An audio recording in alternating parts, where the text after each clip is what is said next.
Before we kind of get into like the spoken wordy things, I just want to, if anybody here hasn't been to many spoken word type events, I'm just going to show you something that's really, really important for you as an audience, okay?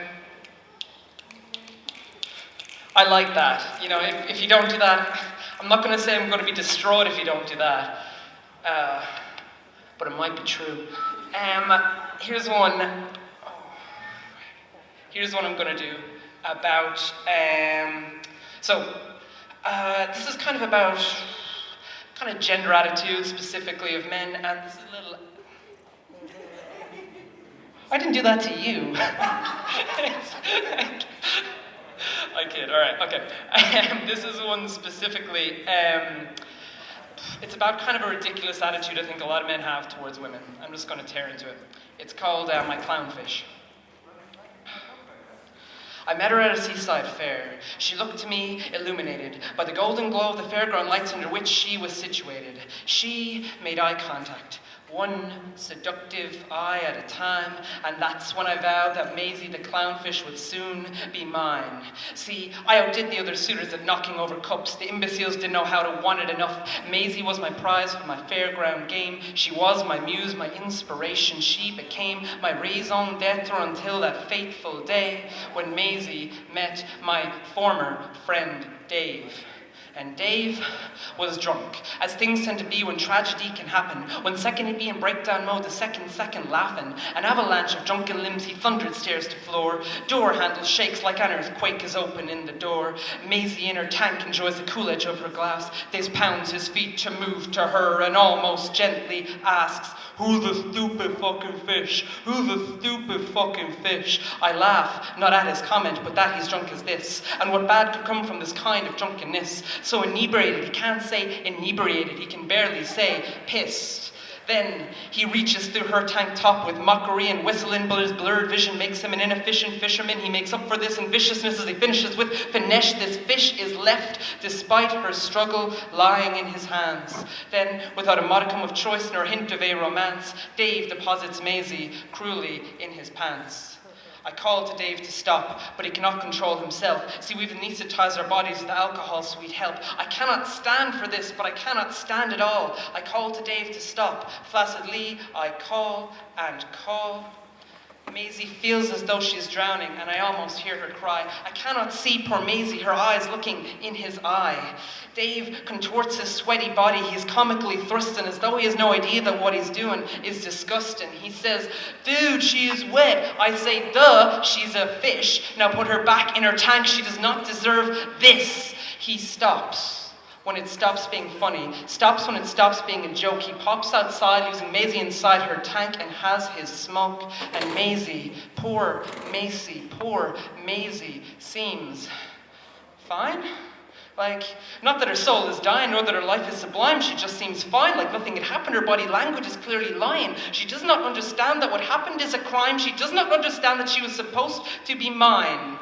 Well, maybe not a legal crime, but certainly in morality. If she were in an ocean, it would be the normalis sea. And a week later, she is not sad. Her familiar pattern is the same. She swims like her bowl's still round, like her world has barely changed, but it would take 1,000 fish bowls to contain my tide of rage. Maybe she is not angry, near she's seemingly ashamed, nor could I label her as actually afraid. So although I do not want to, I really need to say it.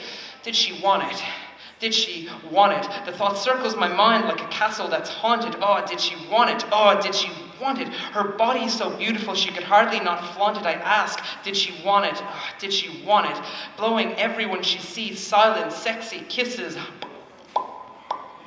I'm not blaming the victim, but the victim seems suspicious. I mean, who bathes naked in public and does not want to touch? People always told me that the clownfish are sluts.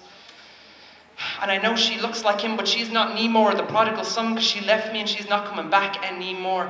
Dave's words in my head that I cannot forget. Dude, she is wet. Dude, she is wet. Did she like it that way? Did she want it enough? Is it out of her system? Has she gotten enough? What has gotten in her since? This incessant sense that in her essence there was this innocence that is gone now. She is no longer mine.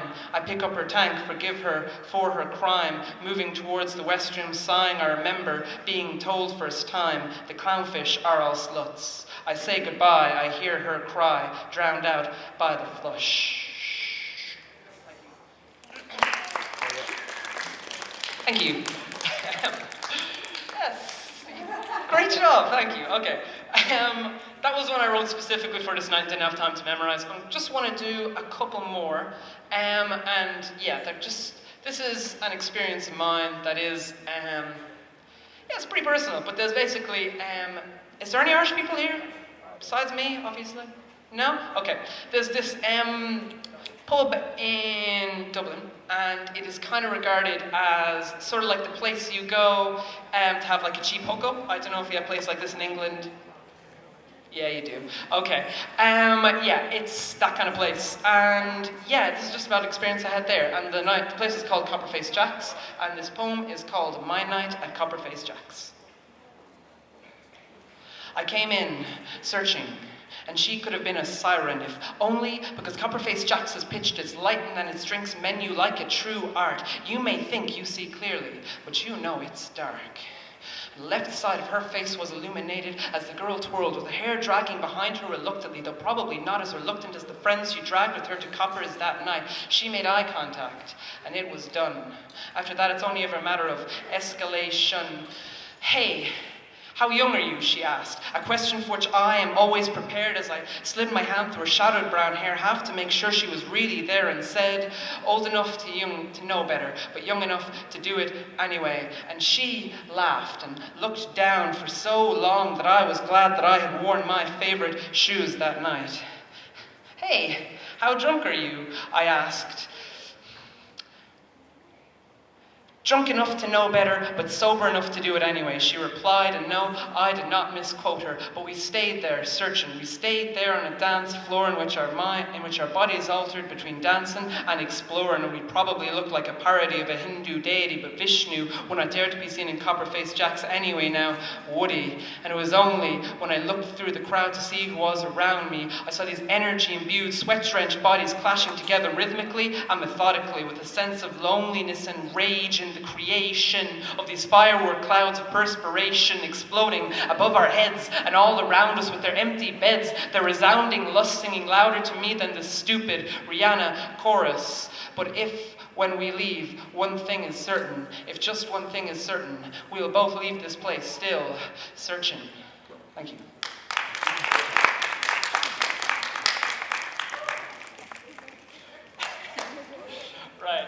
I'm going to do, thank you, that was quiet, but I could sense your appreciation, it was really good.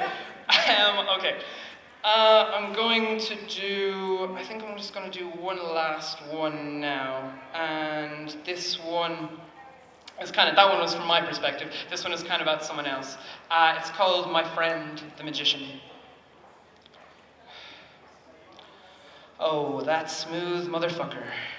I will watch as his foot will slide up while carrying exponentially increasing volumes of her skirt, and I will never be as sensual a flirt as that foot will soon be exponentially increasing volumes of her skirt, moving up and down and up and down and up and down and up, and an immense truck in first gear moving uphill will not reach its target as surely or as certainly as that foot. Well, that foot could have slipped the letter B into the word subtle. Exponentially increasing volumes of her skirt, moving up and down and up and down and up and down and up like the bottoms of the shot glasses of tequila, which, by the way, is the last thing that I remember before the hangover I had engendered. And afterwards he turns to me and asks me, half apologetically, am I jealous of him? Am I jealous of him? Well, he thinks that it's a fair question, but I think that if I touched his skin, it would have the velvet texture of a backstage curtain. See, he reminds me of a senile backstage magician, and I can still detect the scent of his ex-girlfriend's perfume on his breath, and I can hear his laugh echo, and I know that it derived its contents and its style via the lips of another woman, but I can always feel his final magic trick coming. It's impressive, really. It's where he makes a fortune cookie out of a young woman's ego and then breaks it apart to find out something about himself that he should already know. That it's empty. It's really fucking empty. Thank you. Keep that up for the whole night, and I think I'll have made a difference. I'll fully appreciate this. Thank you.